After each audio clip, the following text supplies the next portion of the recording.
Internet বন্ধের যে নাটক করা হয়েছিল সেটি কোনো দুর্ঘটনা ছিল না। সরাসরি প্রধানমন্ত্রীর কাছ থেকে নির্দেশনা আসার পরে তথ্য প্রতিমন্ত্রী নির্দেশ দিয়ে ইমিডিয়েটলি ইন্টারনেট শাটডাউন করো। সাবেক আইজিপি মামুন সহ ৩ পুলিশ কর্মকর্তাকে একদিনের জিজ্ঞাসাবাদের অনুমতি বিশেষ ট্রাইব্যুনালের।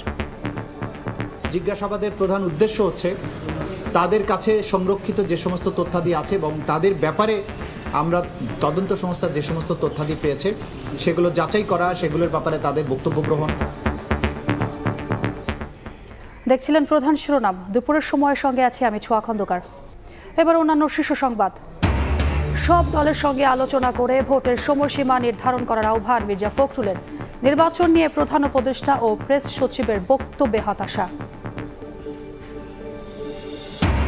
তরুণদের রাজনৈতিক দল গড়ার প্রস্তুতি। ফেব্রুয়ারি মার্চে আসতে পারে ঘোষণা। গণভ্যুত্থানের আকাঙ্ক্ষা পূরণের প্রত্যয়। আদর্শিক অবস্থান স্পষ্ট করার পরামর্শ। ফেব্রুয়ারি শেষে বাংলাদেশকে চতুর্থ কিস্তির $64 কোটি ঋণ দেবে IMF, জানালো প্রতিনিধি দল। $60 কোটি সহায়তা দিল ADB। এবং ধুলায় ধূসর ঢাকা, বিপদসীমা ছাড়িয়েছে বায়ু দূষণের মাত্রা। দূষণজনিত মৃত্যুর 80% কারণ অস্বাস্থ্যকর বায়ু। অপরিকল্পিত নগরায়নকে দুষছেন পরিকল্পনাবিদরা।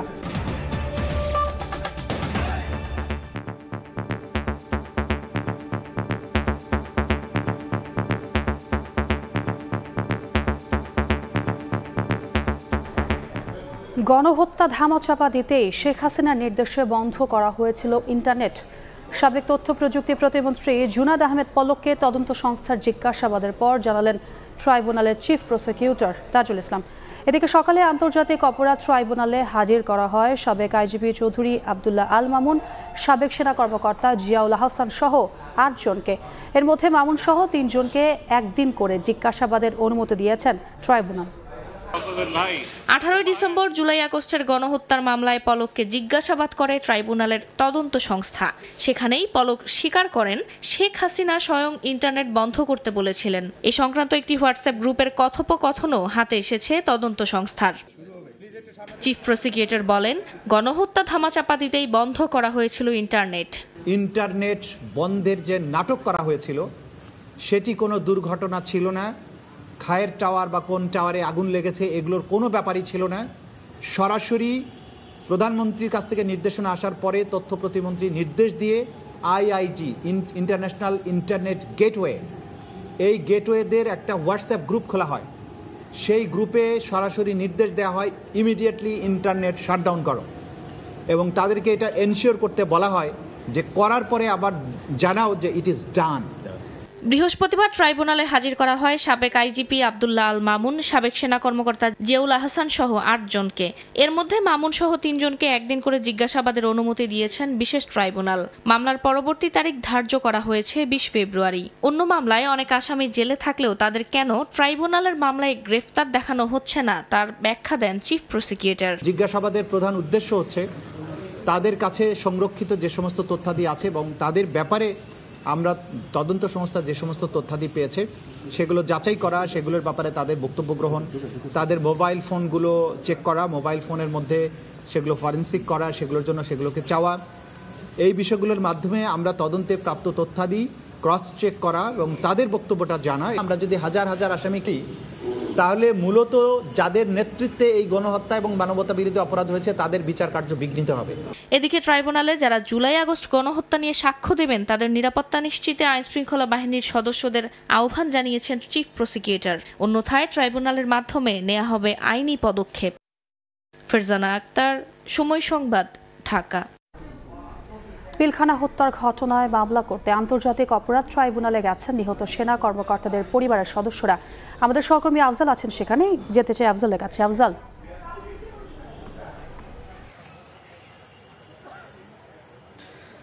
2009 সালে আওয়ামী লীগ সরকার ক্ষমতায় আসার 1 মাসের মধ্যে পিলখানায় নারকীয় হত্যাকাণ্ডের ঘটনা ঘটে।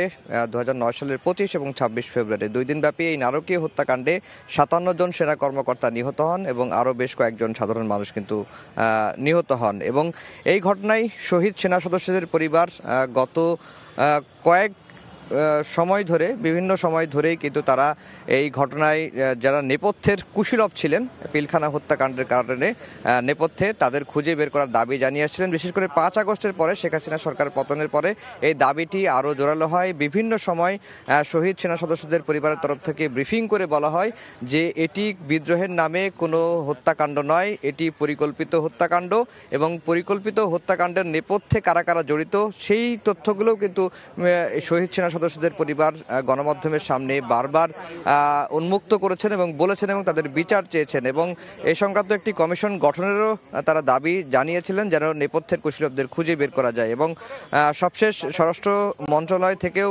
স্বরাষ্ট্র উপদেষ্টা জানিয়েছেন যে খুব শিগগিরই এই বিডিআর পিলখানা সদর দপ্তরে যে হত্যাকাণ্ডটি হয়েছে সেই হত্যাকাণ্ডের নেপথ্যে কি কারণ জড়িত, কারা এই হত্যাকাণ্ডের সঙ্গে ইনভলভ, তাদের খুঁজে বের করতে একটি কমিশন গঠন করা হবে। এবং তারা এও জানিয়েছেন যে শহীদ পরিবারের সদস্যরা তারা বলেছেন যে এই ঘটনায় তারা ট্রাইব্যুনালে একটি মামলা করবেন, এই ঘোষণাটি আগেই দিয়ে রেখেছিলেন। আজকে আমরা দেখেছি যে বিডিআর সদর দপ্তরে শহীদ সেনা সদস্যদের পরিবারের সদস্যরা আজকে ট্রাইব্যুনালে এসেছেন এবং একটি মামলার প্রক্রিয়া চলছে এবং মামলায় কাকে প্রধান আসামি করা হবে সেটি কিন্তু আমরা এখনো পর্যন্ত নিশ্চিত নই। আইনজীবীরা মামলার ড্রাফটিংয়ের কাজ করছেন এবং প্রসিকিউশনের তরফ থেকে যেটি বলা হচ্ছে যে তারা এই অভিযোগটি পেলে তদন্ত করা হবে এবং পিলখানার বিডিআর সদর দপ্তরে যে নারকীয় হত্যাকাণ্ডগুলো হয়েছে সেই হত্যাকাণ্ডের যারা কুশীলব তাদের খুঁজে বের করতে তদন্ত সংস্থা ট্রাইব্যুনালের প্রসিকিউশন কাজ করবে এমনটি কিন্তু তারা বলছেন। আপনারা দেখতে পাচ্ছেন যে শহীদ পরিবারের শহীদ সেনা সদস্যদের পরিবারের সদস্যরা অভিযোগ দিয়ে বের হয়েছেন। আমরা এখনও জানি না যে আসলে কাদের বিরুদ্ধে অভিযোগ দেওয়া হচ্ছে। আমরা বিডিআরের তৎকালীন মহাপরিচালক মেজর জেনারেল শাকির আহমেদের সন্তান রয়েছেন রাকিন আহমেদ, তিনি অভিযোগ দিয়েছেন। আমরা একটু সরাসরি সম্প্রচারে আছে, জাস্ট 30 সেকেন্ডে, হ্যাঁ ওখানে আনুষ্ঠানিকভাবে বলবেন। আমরা যেহেতু সরাসরি সম্প্রচারে আছি সেজন্য 30 সেকেন্ডে একটু জানতে চাই।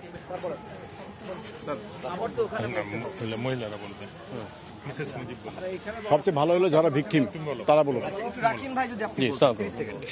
তো এখন পিলখানা হত্যাকাণ্ড কিন্তু কোনো সাধারণ কোনো হত্যাকাণ্ড না।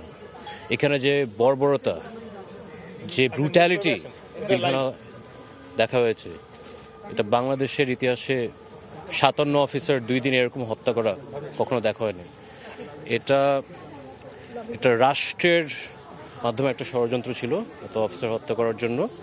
তো যেহেতু আমাদের মনে হয় যে এটা একটা ক্রাইমস এগেইনস্ট হিউম্যানিটি, এটা কোনো সাধারণ কোনো হত্যা না। কারণ বডি মিউটিলেশন, বেয়নেট দিয়ে খোঁচায়।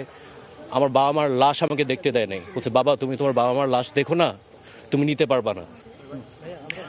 তো ইনশাল্লাহ কয়জনের বিরুদ্ধে অভিযোগটা দিয়েছে এটা ওইখানে। আচ্ছা, আনুষ্ঠানিকভাবে গণমাধ্যমের সঙ্গে কথা বলবেন তার আগে একটু প্রতিক্রিয়া আমরা নিয়েছি। মেজর জেনারেল শাকিল আহমেদ তৎকালীন বিডিআরের মহাপরিচালক ছিলেন। তারা বলছেন যে এটি একটি আসলে পরিকল্পিত হত্যাকাণ্ড, শুধুমাত্র তথাকথিত বিদ্রোহের নামে এই 57 সেনা কর্মকর্তাকে এইভাবে নির্মমভাবে হত্যা করা হয়নি। তো এই ছিল আন্তর্জাতিক অপরাধ ট্রাইব্যুনাল থেকে আমার কাছে সবশেষ খবর। সহকর্মী আফজাল যুক্ত হয়েছিলেন আন্তর্জাতিক অপরাধ ট্রাইব্যুনাল থেকে। নির্বাচন নিয়ে প্রধান উপদেষ্টা এবং প্রেস সচিবের বক্তব্য পরস্পর বিরোধী দাবি করে হতাশা প্রকাশ করেছেন বিএনপি মহাসচিব মির্জা ফখরুল ইসলাম আলমগীর। সব দলের সঙ্গে আলোচনা করে ভোটের সময়সীমা নির্ধারণ করার আহ্বান জানিয়েছেন তিনি। সকালে গুলশানে সংবাদ সম্মেলনে বক্তব্য রাখেন দলটির জ্যেষ্ঠ নেতারা। 2025 সালের শেষের দিকে নির্বাচন অনুষ্ঠান হয়তো সম্ভব হবে। প্রত্যাশিত মাত্রার সংস্কার যোগ করি তাহলে অন্তত আরও 6 মাস অতিরিক্ত সময় লাগতে পারে। ইলেকশন হচ্ছে 2026-এর জুনের 30 তারিখের মধ্যে। জাতীয় সংসদ নির্বাচনের সম্ভাব্য সময় নিয়ে প্রধান উপদেষ্টা এবং প্রেস সচিবের বক্তব্য দেওয়ার দুদিনের মাথায় আনুষ্ঠানিক প্রতিক্রিয়া জানালো বিএনপি। সকালে গুলশানে বিএনপি চেয়ারপারসনের কার্যালয়ে সংবাদ সম্মেলন করা হয়। মূলত দলের শীর্ষ পর্যায়ে নেয়া সিদ্ধান্তগুলো জানান নেতারা। এ সময় মির্জা ফখরুল ইসলাম আলমগীর বলেন, নির্বাচনের সময়সীমা নিয়ে ডক্টর মোহাম্মদ ইউনূস এবং প্রেস সচিবের পরস্পর বিরোধী বক্তব্যে বিএনপি হতাশ। ডক্টর মোহাম্মদ ইউনূস নির্বাচনের সম্ভাব্য সময়সীমা 2025 সালের শেষ অথবা 2026-এর প্রথম অংশ অনুষ্ঠানের কথা বলেন, যা একেবারেই অস্পষ্ট। অথচ তার প্রেস সচিব বলেন 2026 সালের জুন মাসের মধ্যে নির্বাচন অনুষ্ঠিত হবে। যা পরস্পর বিরোধী। এই ধরনের পরস্পর বিরোধী বক্তব্য আরও বিভ্রান্তি সৃষ্টি করবে। যেহেতু নির্বাচন কমিশন গঠিত হয়ে গেছে, সেহেতু নির্বাচন অনুষ্ঠানের বিলম্বের প্রয়োজন নেই। যৌক্তিক তো মনে হয়নি, জানো তো আমরা বলেছি যে আমরা হতাশ হয়েছি এটাতে। সব দলকে নিয়ে আলোচনা করে নির্বাচনের সময়সীমা চূড়ান্ত করার দাবি জানানো হয় বিএনপির পক্ষ থেকে। তাদের দায়িত্ব হচ্ছে এখন সমস্ত স্টেক হোল্ডারদের সঙ্গে আলোচনা করে এই বিষয়ে যেন কোনো বিভ্রান্তি সৃষ্টি না হয়, সেই হিসাবে একটা তারিখ নির্ধারণ করা, সময় নির্ধারণ করা যেতে পারে এবং সেটাই উচিত বলে আমরা মনে করি। এছাড়া পঞ্চদশ সংশোধনী আংশিক বাতিল ইস্যুতেও নিজেদের অবস্থান তুলে ধরে বিএনপি। জ্যেষ্ঠ নেতারা বলছেন, আদালতের রায়ে স্পষ্ট হয়েছে সংবিধান সংশোধনের এখতিয়ার নির্বাচিত সংসদের। আমরা এটাকে অ্যাপ্রিসিয়েট করি। এটা একটা বিচার বিভাগীয় স্বীকৃতি মিলল যে সংসদ, একমাত্র সংসদই হচ্ছে উপযুক্ত ফোরাম যে কোনো রকমের সাংবিধানিক সংশোধনের জন্য। মাননীয় আদালত সংসদের উপরে এই জন্যই ছেড়ে দিয়েছেন যে ওখানে কিছু রাজনৈতিক সিদ্ধান্তের বিষয় আছে বলে আদালত হয়তো মনে করেছেন। নির্বাচন নিয়ে রাজনৈতিক দল এবং দেশবাসী কোনো বিভ্রান্তি চায় না বলেও দাবি করেন বিএনপির শীর্ষ নেতারা। কামরুজ্জামান মামুন, সময় সংবাদ, ঢাকা। নির্বাচন উৎসব মুখর করতে কোনো দলকে বাধা বিপত্তি দেবে না কমিশন। দুপুরে রংপুরে নির্বাচন ব্যবস্থার সংস্কার নিয়ে মতবিনিময় সভায় কথা বলেছেন নির্বাচন ব্যবস্থা সংস্কার কমিশনের প্রধান বদিউল আলম মজুমদার। 31 ডিসেম্বরের মধ্যে প্রধান উপদেষ্টার কাছে সংস্কার প্রস্তাব দেওয়া হবে বলেও জানান কমিশন প্রধান। সেটা আমরা আপনাদের মতো আমরা ওটা দেখার অপেক্ষায় আছি। তাদেরকে কি সুযোগ দেওয়া হবে কিনা? আমি তো কোনো বাধা দেখছি না। ওই যে আমি এই যে কোনো রকম বাধা তো তাদের জন্য সৃষ্টি করা হয়েছে বলে আমি তো দেখছি না। আওয়ামী লীগের ব্যাপার আমরা চাই যে একটা অন্তর্ভুক্তমূলক নির্বাচন, তো সব দলের অবশ্যই যারা নির্বাচনের জন্য তারা প্রস্তুত হয়ে নির্বাচনে অংশগ্রহণ করতে পারবে এবং কোনো রকম বাধা বিপত্তি তাদেরকে দেওয়া হবে না, বাধা সৃষ্টি করা হবে না, সেরকম আমরা একটা নির্বাচন চাই এবং আমি আশা করি যে সব দলেই এই নির্বাচনে অংশগ্রহণ করবে। জাতীয় নির্বাচন নিয়ে অন্তর্বর্তী সরকারের উদ্যোগকে স্বাগত জানালো যুক্তরাষ্ট্র। স্থানীয় সময় বুধবার স্টেট ডিপার্টমেন্টের এক ব্রিফিংয়ে উপমুখপাত্র বেদান্ত পটেল বলেন, নির্বাচনী প্রক্রিয়ার বিষয়টি পর্যবেক্ষণ করবে ওয়াশিংটন। গত 2 দশকে গুম খুনের শিকার পরিবারগুলো ন্যায় বিচার পাবে বলেও আশা প্রকাশ করেন তিনি। Steps that have been taken by this interim government of Bangladesh to prepare for elections that ultimately will allow the Bangladeshi people to choose their own government representatives. This is something that we're going to continue to monitor regarding the timing, and of course we're going to encourage the respect of the rule of law. Deeply troubled by the reports that hundreds of Bangladeshis were forcibly disappeared over the past 2 decades.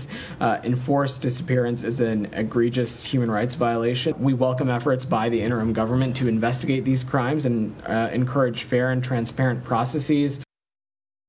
Pilkhana হত্যার ঘটনায় নিহত সেনা কর্মকর্তাদের পরিবারের মামলার বিষয়ে আন্তর্জাতিক অপরাধ ট্রাইব্যুনালে কথা বলছেন আইনজীবীরা। সরাসরি যাচ্ছি সেখানে। সেনাপ্রধান হিসেবে তিনি কোনোভাবেই দায় এড়াতে পারেন না এবং হচ্ছে যে উনি এখানে আসামি। শহীদ পরিবারে কে আছেন? যে শহীদ পরিবার এখানে শহীদ পরিবারে কে আছেন? জি, শহীদ পরিবারের কে আছেন আগে একটু বলেন না। শহীদ পরিবারে কেউ নেই? আপনার নাম পরিচয়? শহীদ পরিবারদের মধ্যে এখানে আছেন ওনাদেরকে একটু বলছেন। শহীদ পরিবারের জেনারেল শাকিল সাহেবের ছেলে সহ কর্নেল এলাহির ছেলে। আপনার নাম পরিচয়? জি, আমি এসএম তাসমিরুল ইসলাম অ্যাডভোকেট। আমি ওনাদেরকে এই অভিযোগটি দাখিলে সহায়তা করেছি সার্বিকভাবে। শহীদ পরিবার কি আছে? আপনি চলে আসেন। হ্যাঁ, আমি এসএম তাসমিরুল ইসলাম। জি, শহীদ পরিবারের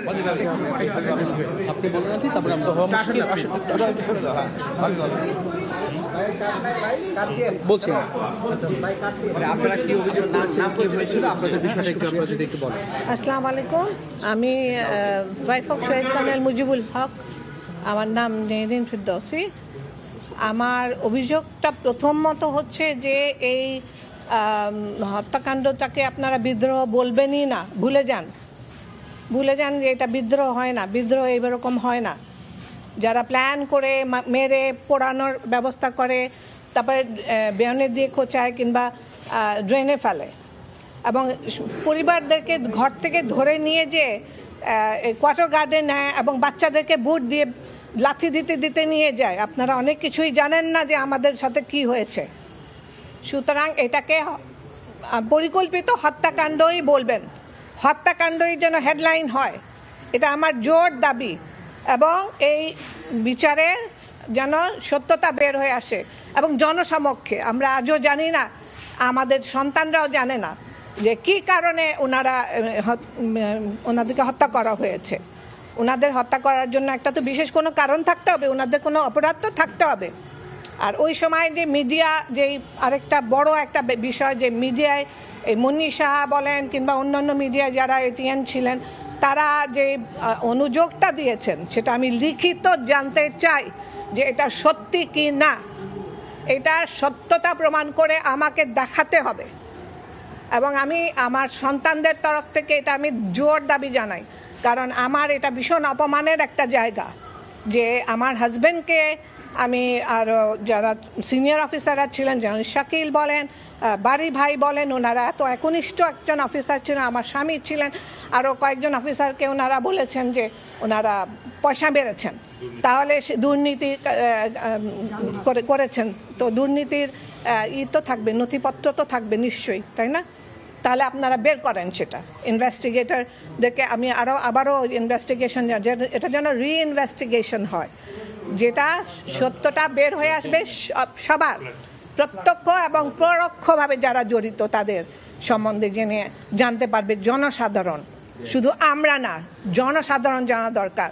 কারণ এই ঘটনা দেশে সার্বভৌমত্ব নষ্ট করার একটা পরিকল্পনা, শুধু বাহিনী নষ্ট করা নয়, আমাদের দেশে তুখর কিছু অফিসারদেরকে মেরেই কিন্তু তারা শান্ত হয় নাই, তার সাথে সাথে কিন্তু অনেকগুলো পরিবারের সদস্য এবং আশেপাশে তাদের সাথে জড়িত যতজন সাহসীরা ছিলেন তাদেরও কিন্তু হত্যা করা হয়েছে, মনে রাখবেন।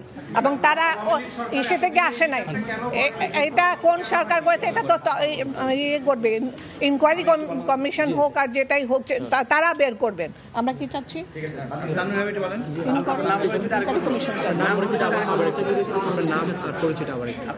আমার নাম পরিচয় হচ্ছে, আমি নেরিন ফিরদৌসী, আমার স্বামী শহীদ কর্নেল মুজিবুল হক। ধন্যবাদ। আমি বলছি আন্তর্জাতিক অপরাধ ট্রাইব্যুনালে কথা বলছিলেন নিহতদের স্বজনরা। আমরা এতক্ষণ সরাসরি যুক্ত ছিলাম সেখানে। গণঅভ্যুত্থানের দাবি সুষ্ঠু ও নিরপেক্ষ নির্বাচনের মাধ্যমে গণতান্ত্রিক সরকার প্রতিষ্ঠা, তবে এক্ষেত্রে বেশি দেরি কাম্য নয় বলে মন্তব্য করেছেন নাগরিক ঐক্যের সভাপতি মাহমুদুর রহমান মান্না। সকালে গণতন্ত্র মঞ্চের আয়োজনে সংবাদ সম্মেলনে বেশ কটি রাজনৈতিক দলের প্রতিনিধি বক্তব্য রাখেন। সরকারের করণীয় নিয়ে বিভিন্ন পরামর্শ তুলে ধরেন তারা। বৃহস্পতিবার সকালে ঢাকার তোপখানায় সংবাদ সম্মেলন করে গণতন্ত্র মঞ্চ। বেশ কয়েকটি রাজনৈতিক দলের প্রতিনিধিরা সাম্প্রতিক নানা বিষয়ে তাদের অবস্থান তুলে ধরে গণমাধ্যমে। তবে এতে প্রধান আলোচ্য বিষয় ছিল প্রধান উপদেষ্টার ভাষণ ইস্যু।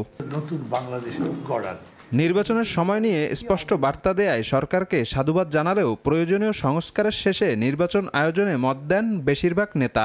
এটাকে যতদূর সম্ভব এটা ঐক্যমতের ভিত্তিতে সংস্কারের মধ্যে দিয়ে যাওয়া দরকার। আমরা এই জন্যে কোনো তড়িঘড়ি করবার কথা বলছি না। আবার এও সত্যি যে এটা নিয়ে ঢিলেমি করে অযোগ্যতার কারণে দীর্ঘসূত্রিতার মধ্যে গেলে আমরা তারও বিরোধিতা করছি।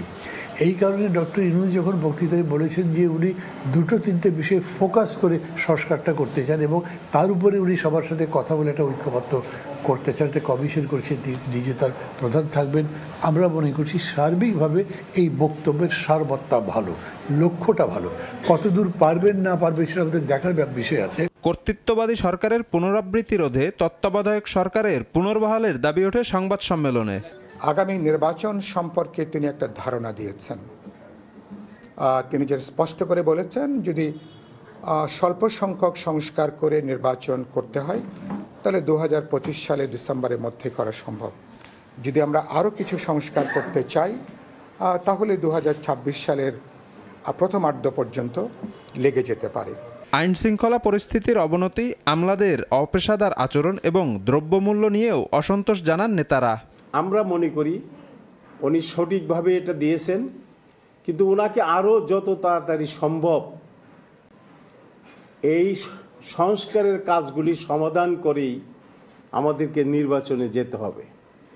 সংস্কার করা ছাড়া যদি আমরা নির্বাচনে যাই গত 53 বছর এই দেশে যা হয়েছে ঠিক আবারও সেই একই অবস্থার সৃষ্টি হবে। দেশের বর্তমান পরিস্থিতিতে সরকারের প্রতি নিজেদের পরামর্শ তুলে ধরা হয় সংবাদ সম্মেলনে। শফিক মুন্সি, সময় সংবাদ, ঢাকা। ফেব্রুয়ারি মার্চের মধ্যেই গঠিত হতে পারে তরুণদের রাজনৈতিক দল। জাতীয় নাগরিক কমিটির মুখপাত্র জানান, গণ অভ্যুত্থানের আকাঙ্ক্ষা পূরণেই রাজনীতির মাঠে নামছেন তারা। নেতৃত্বে আসতে পারে নাগরিক কমিটি ও বৈষম্য বিরোধীদের পরিচিত মুখ। সংগঠন হান্নান মাসুদ জানিয়েছেন, দল হলেও বিলুপ্ত হবে না দুই সংগঠন। একজন বিশ্লেষকের মতে, মানুষের আস্থা অর্জনে নতুন দলকে স্পষ্ট করতে হবে আদর্শিক অবস্থান।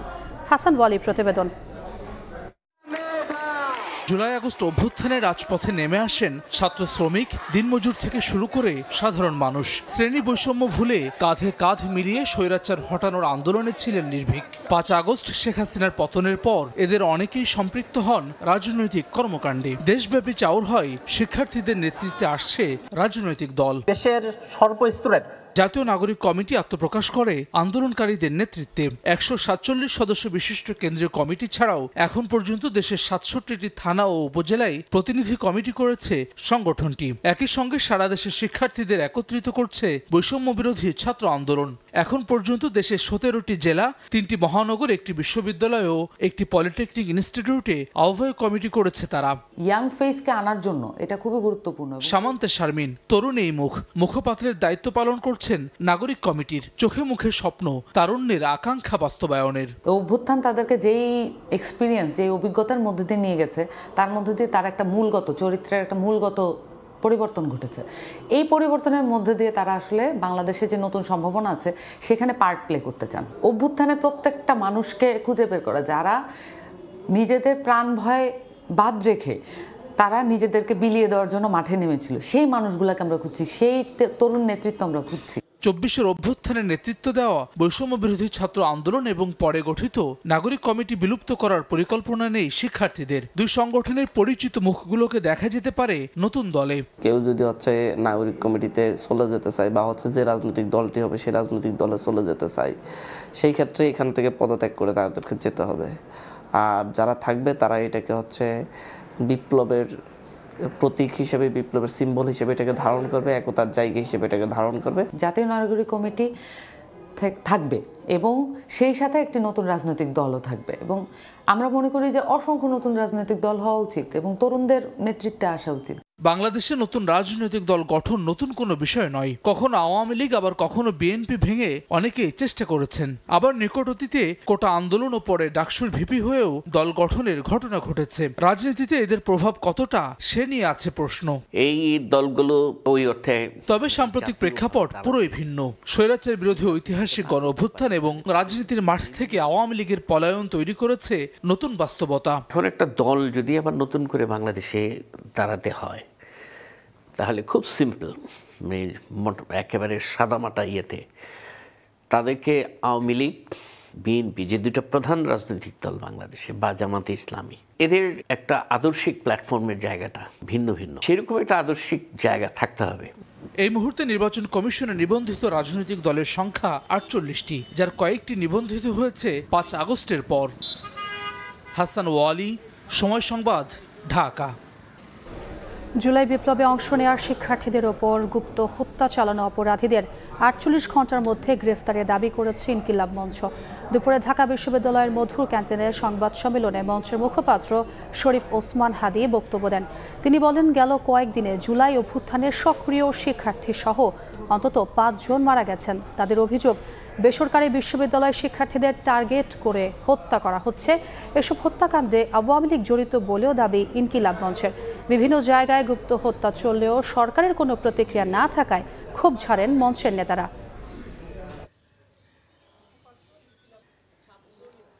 5 জুলাই বিপ্লবী ভাইকে হত্যা করা হয়েছে, বাকি 5 জনকে মারাত্মকভাবে আহত করা হয়েছে, জীবন নাশের হুমকি দেওয়া হচ্ছে। প্রত্যেককে গ্রেফতার করতে হবে। যদি আগামী শুক্র এবং শনিবারের মধ্যে না পারে, 22শে ডিসেম্বর রবিবার ঠিক 12টায় শাহবাগ জাদুঘরের সামনে থেকে মিছিল নিয়ে আমরা ইনকিলাব মঞ্চের পক্ষ থেকে ছাত্র জনতা প্রধান উপদেষ্টার বাসভবনের সামনে যাব ছাত্র জনতার অনশন কর্মসূচি পালন করার জন্য। মিয়ানমারের রাখাইনের সাম্প্রতিক সহিংসতার পর গেল কয়েক মাসে নতুন করে ৮০,০০০-এরও বেশি রোহিঙ্গা বাংলাদেশে প্রবেশ করেছে বলে জানিয়েছেন প্রধান উপদেষ্টা ডক্টর মোহাম্মদ ইউনুস। বুধবার মিশরের রাজধানী কায়রোতে মালয়েশিয়ার উচ্চশিক্ষামন্ত্রী ডক্টর জামরি আব্দুল কাদেরের সঙ্গে বৈঠকে তিনি কথা জানান। রাখাইন রাজ্যের বাস্তুচ্যুত নাগরিকদের জন্য জাতিসংঘের তত্ত্বাবধানে একটি নিরাপদ অঞ্চল প্রতিষ্ঠার বিষয়েও সমর্থন ব্যক্ত করেন প্রধান উপদেষ্টা। আজ কায়রোর আল আজহার বিশ্ববিদ্যালয়ে ভাষণ দেবেন ডক্টর মোহাম্মদ ইউনুস। এছাড়া D8 সম্মেলনে স্বাগত বক্তব্য দেবেন তিনি। শীর্ষ সম্মেলনের ফাঁকে কয়েকটি D8 সদস্য রাষ্ট্রের সরকার প্রধানের সঙ্গে দ্বিপক্ষীয় বৈঠক করার কথা রয়েছে প্রধান উপদেষ্টার। এর আগে মিশরে পৌঁছে দেশটির পাবলিক বিজনেস সেক্টরের মন্ত্রী মোহাম্মদ শিমির সঙ্গে সংক্ষিপ্ত বৈঠক করেন তিনি। প্রফেসর ইউনুস যেহেতু বাংলাদেশ D8 এর বর্তমানে কারেন্ট চেয়ারম্যান, উনি হ্যান্ড ওভার করবেন চেয়ারম্যানশিপ ইজিপ্টের সাথে। আর পুরো সামিটটা হবে, সামিটের ফাঁকে ফাঁকে যারা লিডার আসছেন এখানে তাদের প্রায় সবার সাথেই কথাবার্তা হবে। আর কালকে একটা কি থিম হচ্ছে ইউথ আর SME। আপনি ইউথের নিয়ে উনি কথা বলবেন, ইউথ নিয়ে ওনার যে চিন্তা ভাবনা সেগুলো বলবেন, আর SME নিয়েও উনি বলবেন। বিকজ আর ইউথের ক্ষেত্রে উনি ওনার ফোকাসটা হচ্ছে যে ইউথ ক্যান বি, মানে ওরা নিজেরাই জব ক্রিয়েটর হতে পারে। নির্বাচন ভবনে কথা বলছেন জাতীয় পরিচয়পত্র বিভাগের মহাপরিচালক। সরাসরি যাচ্ছি সেখানে। যিনি এখানে দায়িত্ব পালন করেন তাকে ওনাদেরই মধ্যে একজন এসে জানিয়েছিলেন, যেটা একেবারে সত্যি ঘটনা, যে ওনার মিসেসের নামের বানানের একটা কারেকশন আছে, এই কারেকশনটার ক্ষেত্রে উনি কাজটা করে দিতে পারবেন কিনা। তো ওই ভদ্রলোক বলেছিল আমি পারবো। তো তার সাথে ওনার কথাবার্তার প্রেক্ষিতে সে কাজটা করে দিয়েছে। অর্থাৎ ওই যেখানে প্রিন্ট পাওয়া যায় ওখানে যেহেতু কারেকশনটা আগেই করা ছিল, তো প্রিন্ট দিতে পেরেছে। দেওয়ার পরে ওইখানে ওনাদের মধ্যে একটা ছোট্ট লেনদেনও হয়েছে। অর্থাৎ মানে যেহেতু উনি কাজটা করে দিয়েছেন সেই বিবেচনায় আমার মনে হয় এমনটা আমি বলতেও পারি উনি 500 টাকা তাকে দিয়েছেন। আচ্ছা, এইটা গেল একটা ঘটনা। আর একটা ঘটনা হচ্ছে আমাদের এখানে কাজ করেন উনি ডিআর হিসেবে কাজ করেন, অর্থাৎ আমাদের চিঠিপত্র আদান প্রদানের কাজগুলো করেন। এই প্রকল্পের উনি স্টাফ, সরাসরি আমাদের নির্বাচন কমিশন সচিবালয়ের কেউ নন, কিন্তু প্রকল্পের স্টাফ এবং আমাদের সাথেই কাজ করেন। তো ওই ভদ্রলোক ওই প্রিন্টটা আনার ক্ষেত্রে সহায়তা করেছে। তো যখন আমাদেরকে এটা বলেছে তখন তো আপনারা ভিতরে গিয়েছিলেন, আমি তখন কথা এগুলো সব শেষ করতে পারিনি, সেজন্য আপনাদেরকে বলেছিলাম যে আপনারা অপেক্ষা করেন, আমরা আপনাদেরকে বিষয়টা জানাবো।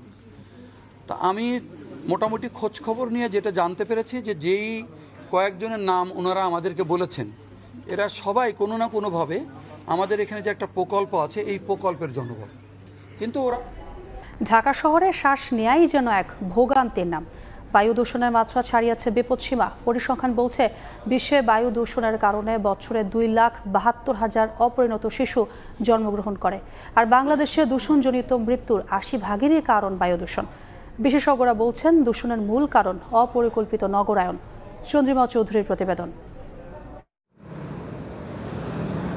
রাজধানীর মোহাম্মদপুর বেড়িবাঁধ নির্মাণ নীতিমালার তোয়াক্কা না করে চলছে সংস্কার কাজ। রাস্তার পাশে খোলা নির্মাণ সামগ্রী দেখে মনে হতে পারে যেন ধুলা ওড়ানোর জন্যই এত আয়োজন।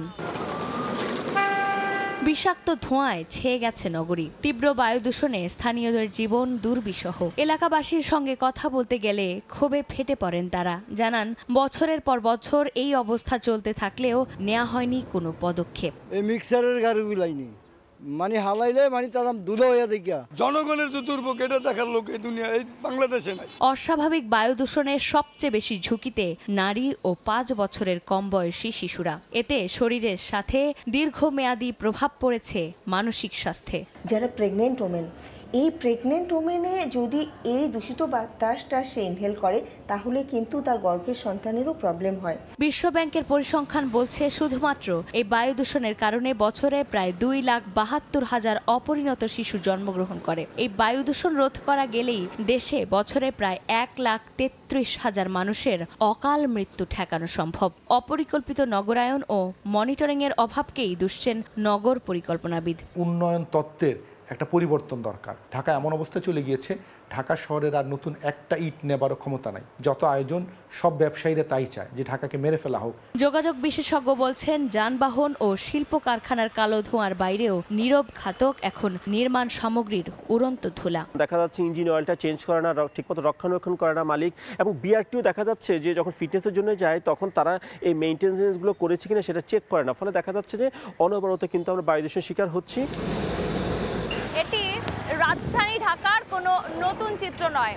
সারা বিশ্বে বায়ু দূষণের শীর্ষে অবস্থান করা 180টি দেশের মধ্যে বাংলাদেশের অবস্থান 162তম। প্রতি বছর দূষণজনিত কারণে যে পরিমাণ মানুষের মৃত্যু হয় তার মধ্যে 80% মানুষের মৃত্যু হয় বায়ু দূষণের কারণে। অথচ সারা শহর জুড়ে কোনো নিয়ম নীতির তোয়াক্কা না করে চলছে উন্নয়নমূলক কর্মকাণ্ড। পরিবেশবিদরা বলছেন, দেশে আইন থাকলেও তা প্রয়োগের সদিচ্ছার অভাবেই তার বাস্তবায়ন নেই। Loss, policy, rules, regulation is enough. আমাদের বাংলাদেশে যেটা আছে, কনস্ট্রাকশন জায়গাগুলোতে যে ম্যাটেরিয়ালগুলো ইউজ করা হয় সেগুলোকে ECR 2023-তে বলা আছে কিভাবে ঢেকে এই কাজগুলো করতে হবে, কিন্তু সেগুলো কিন্তু হচ্ছে না। পৃথিবীতে মাটি আর জলের ভাগাভাগি হলেও স্বচ্ছ আলো আর মুক্ত বায়ুর অধিকার এখনো সবার সমান। তবু ধুলায় ঢাকা এই নগরীতে বিশুদ্ধ বাতাস এক বিলাসিতা। বায়ু দূষণ রোধে পরিকল্পিত নগরায়নের কোনো বিকল্প নেই বলে মন্তব্য সংশ্লিষ্টদের। চন্দ্রিমা চৌধুরী, সময় সংবাদ, ঢাকা।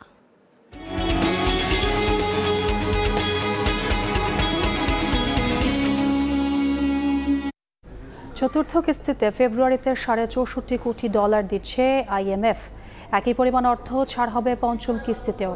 অর্থ মন্ত্রণালয়ের সংবাদ সম্মেলনে সংস্থার প্রতিনিধি জানান, এর বাইরে অতিরিক্ত $75 কোটি দেওয়ার অনুরোধ করেছে বাংলাদেশ, জানিয়ে ইতিবাচক সংস্থাটি। এদিকে আর্থিক ব্যবস্থাপনা শক্তিশালী করতে $60 কোটি ঋণ সহায়তা দিয়েছে ADB।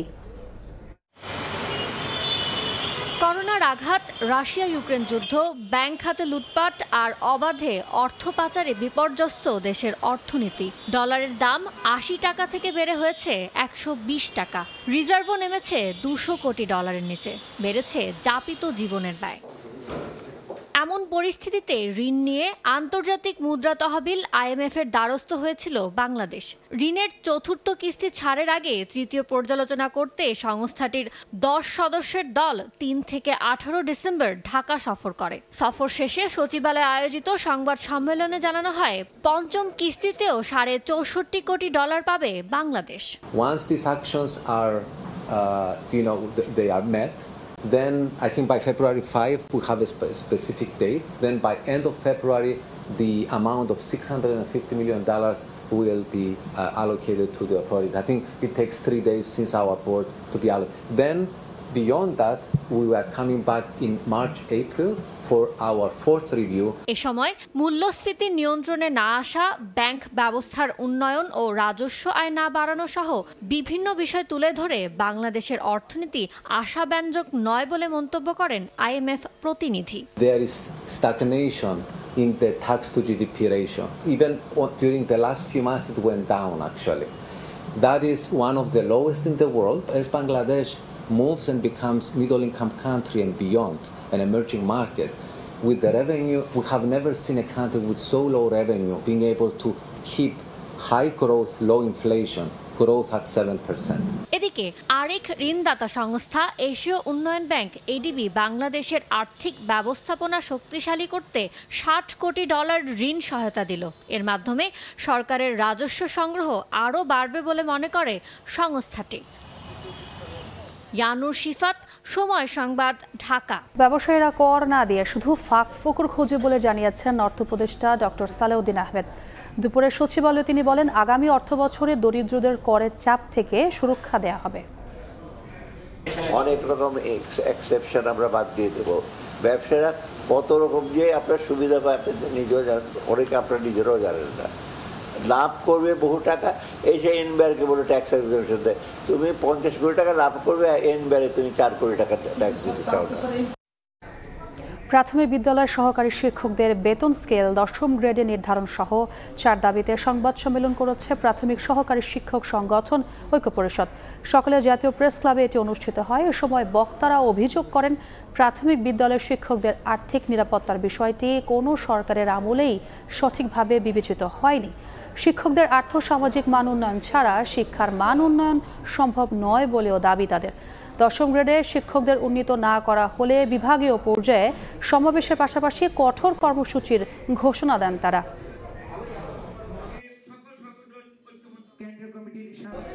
পদ্মা সেতু হয়ে নতুন পথে ট্রেন চালু হচ্ছে 24 ডিসেম্বর। ঢাকা থেকে খুলনা যেতে লাগবে সর্বোচ্চ 4.25 ঘন্টা। ঢাকা থেকে কাশিয়ানী হয়ে খুলনা ও বেনাপোলে নতুন 2 জোড়া আন্তনগর ট্রেন দিয়ে বাণিজ্যিক যাত্রা শুরু হচ্ছে। পদ্মা সেতু হয়ে নতুন রেলপথ ধরে নড়াইল হয়ে খুলনার পথে বাণিজ্যিকভাবে রেল ছুটবে 24 ডিসেম্বর থেকে। ঢাকা থেকে কাশিয়ানী হয়ে খুলনা ও বেনাপোল রুটে নতুন 2 জোড়া আন্তনগর ট্রেন চলবে। শুরুর দিনে ঢাকা খুলনা পথে জাহানাবাদ এক্সপ্রেস এবং ঢাকা বেনাপোল পথে রূপসী বাংলার নতুন রেলপথ দিয়ে চলাচল করবে। এই ট্রেন দুটির সাপ্তাহিক বন্ধ সোমবার। দিনে 2 বার ঢাকা খুলনা ও ঢাকা বেনাপোল পথে চলাচল করবে ট্রেন দুটি। রেলপথ উপদেষ্টা নতুন ট্রেন দুটির যাত্রা উদ্বোধন করবেন। গত বছরের 10 অক্টোবর ঢাকা থেকে ভাঙ্গা পর্যন্ত 82 কিলোমিটার অংশ উদ্বোধন করা হয়। এখন ভাঙ্গা থেকে নড়াইল হয়ে যশোরের রূপদিয়া পর্যন্ত 84 কিলোমিটার চালুর মধ্য দিয়ে দেশের রেল নেটওয়ার্কে যুগান্তকারী অধ্যায় রচিত হচ্ছে। আগে দীর্ঘ সময় আমরা যমুনা পাড়ি দিয়ে যে অনেক ভোগান্তি বা কষ্ট করে আমাদের যেতে হয়, সেই কষ্টটা এখন লাঘব হবে। ফরিদপুর ভাঙ্গা হয়ে ঢাকা জংশনের সাথে খুব অল্প সময়ে এবং কম টাকায় লোকজন যাতায়াত করতে পারবে। সকালে যাবে, বিকেলে চলে আসবে। আমরা এখন যে অফিস করতে পারবো খুলনা থেকে ঢাকা, যে আবার ঢাকা থেকে খুলনা হয়ে আসবো। প্রকল্প পরিচালক জানান, 39,246 কোটি টাকার প্রকল্পে ব্যয় হয়েছে 37,401 কোটি টাকা। বিভিন্ন পর্যায়ে ব্যয় সাশ্রয় করে 1,223 কোটি টাকা বাঁচানো হয়েছে, আর 622 কোটি টাকা সাশ্রয় করা হয়েছে ডিপিপি দ্বিতীয়বার সংশোধন করে।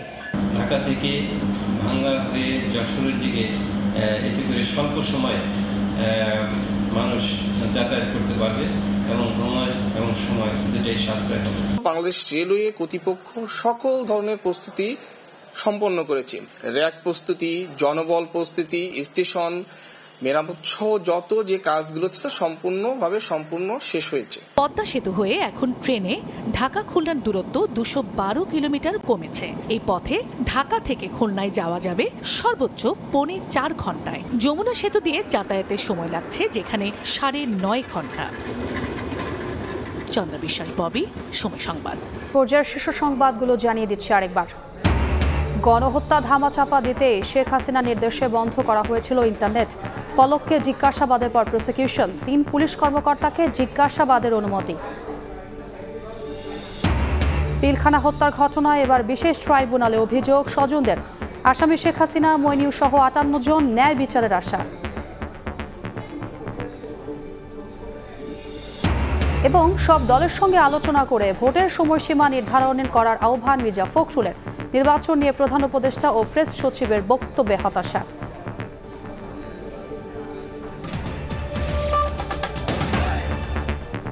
এ ছিল দুপুরের সময়। সঙ্গেই থাকুন সময়ের।